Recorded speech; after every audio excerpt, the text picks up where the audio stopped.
इन लोगों ने इस फिल्म को रिलीज़ नहीं होने दिया और पुरजोर कोशिश करी, काट छांट भी करवा दी, क्योंकि सेंसर बोर्ड में भी वही ब्राह्मणवादी और मनवादी ताकतें बैठी हुई हैं। लेकिन इसमें एक अच्छी बात ये रही कि जो संदेश हमारे बहुजन समाज को पहुंचना चाहिए था वो संदेश पहुंच गया है। संदेश तो तभी पहुंचता जब मूवी देखते हैं ना लोग। ना उसमें मूवी में सीन हटा देते, क्या अब बचा? है क्या कि मूवी अब यूट्यूब पे जब आएगी तो यूट्यूब के जरिए देखी जाएगी, और इस तरह की जो फिल्में अब आगे आएंगी तो एक जागरूकता और एक जो कहते हैं ना अंदर से क्यूरियसिटी हमारे ओबीसी समाज में रहेगी। लेकिन साथ ही साथ इसमें एक पहलू जो आप कह रहे हैं वो नकारात्मक पहलू ये रहा कि बहुत बेहतर होता अगर दिल्ली एनसीआर में इस फिल्म को ज़्यादा से ज़्यादा स्क्रीन मिलते, फिल्म में कोई काट छांट नहीं की जाती। जहां एक तरफ हम देख रहे हैं सामाजिक न्याय पे मूवी बनी और उसको स्क्रीन क्यों नहीं मिल रही, आखिर क्या वजह है? मैं उसी बात पे आ रहा हूँ कि जहां हम लोग देखते हैं कश्मीर फाइल जैसी फिल्म जो देश में सांप्रदायिकता फैलाती है और झूठे प्रोपेगेंडा पे चलती है, ऐसी फिल्मों को तमाम स्क्रीन दिए जाते हैं और प्रधानमंत्री खुद ऐसी फिल्म को प्रमोट करते हैं। और वहीं फुले साहब के ऊपर बनी हुई फिल्म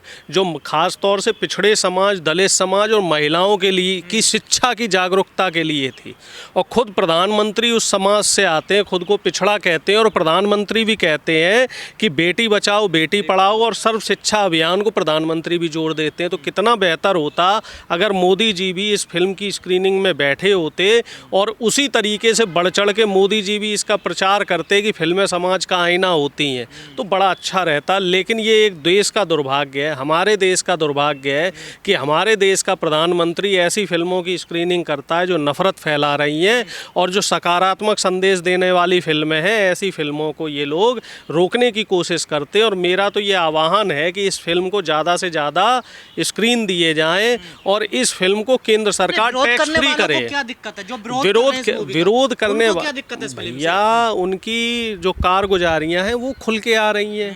इन्होंने हजारों साल जो दलितों को और जो पिछड़ों के साथ शोषण किया, दलित और पिछड़ों को जो ये लोग शूद्र बोलते थे, शूद्रों को कहते थे कि उनकी महिलाओं को तन नहीं ढकने देंगे, स्तन टैक्स लगाएंगे और उनके बच्चों को पढ़ने नहीं देंगे, ठीक है, उनके जो कमर में जो झाड़ू एक बांधने वाली व्यवस्था थी उनकी परछाई नहीं पड़ने देंगे।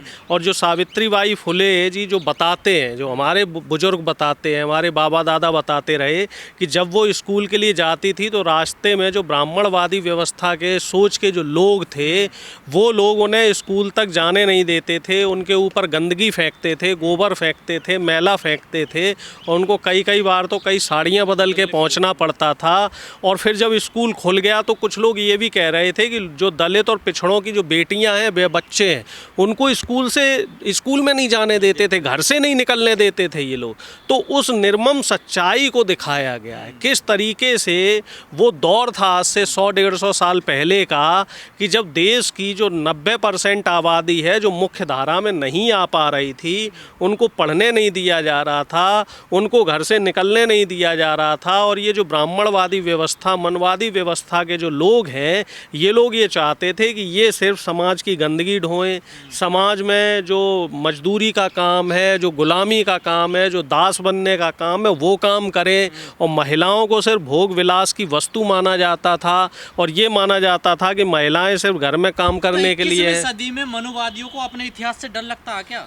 देखिए, अतीत से अगर आपने गलत किया है तो डर तो लगेगा, और अगर इन्हें डर लग रहा है, ये लोग विरोध कर रहे हैं, तो जाहिर सी बात है कि इन्होंने गलत किया है। नहीं तो प्रेस क्लब के बाहर इस फिल्म का विरोध नहीं होता। जो दिल्ली का प्रेस क्लब है, पीसी इसीलिए हो रही है क्योंकि इनकी परतें खुल रही हैं, इनकी जो काली करतूतें हैं वो खुल के निकल के आ रही हैं। और जब काली करतूतें निकल के आ रही हैं तो जो हमारा युवा है वो जान रहा है। हमने किसी को रोका ही नहीं, हमने किसी पर अत्याचार नहीं करा, हमने किसी को पढ़ने से नहीं रोका।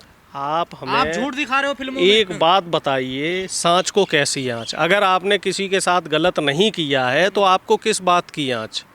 जो सत्य होता है, सत्य कभी छुपता नहीं, थोड़ा सा परेशान हो सकता है, विचलित हो सकता है। आप सहमत हैं? देखिए, व्यक्ति विशेष के लिए अगर अनुराग कश्यप ने बयान दिया है तो मैं सहमत हूँ, और अगर पूरे समाज के लिए बयान दिया है तो नहीं सहमत हूँ, क्योंकि समाज में हर तरह के लोग होते हैं। जैसे मैं यादव समाज से आता हूँ, तो ज़रूरी नहीं है कि यादव समाज के सभी लोग सामाजिक न्याय की लड़ाई लड़ें।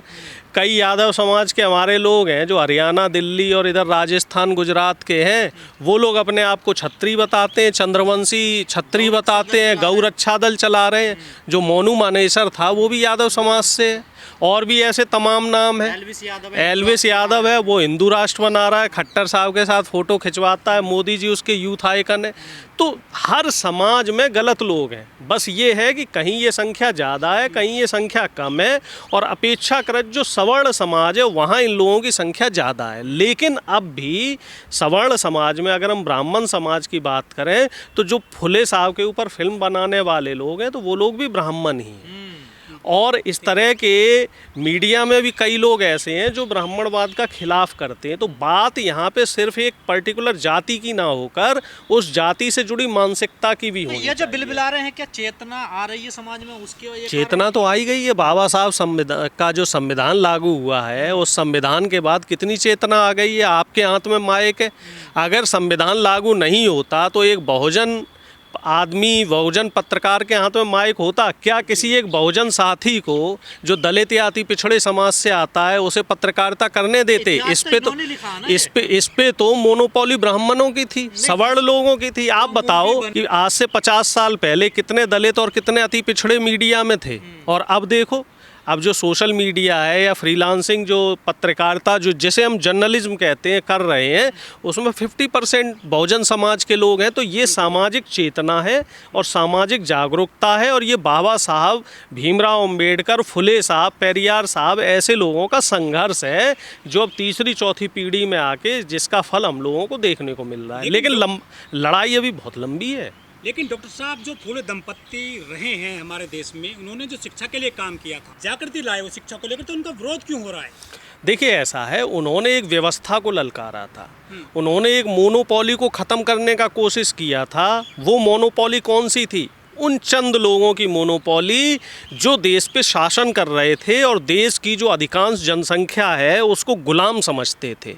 अब जब आपने उस कुचक्र को तोड़ा है, फुले साहब ने, तो जब वो कुचक्र तोड़ा गया तो वो संघर्ष भी याद किया जाएगा, किस तरीके से उनके ऊपर अत्याचार हुआ, किस तरीके से उनको प्रताड़ित किया गया, और प्रताड़ित करने वाले कौन लोग थे, उनके नाम भी आएंगे।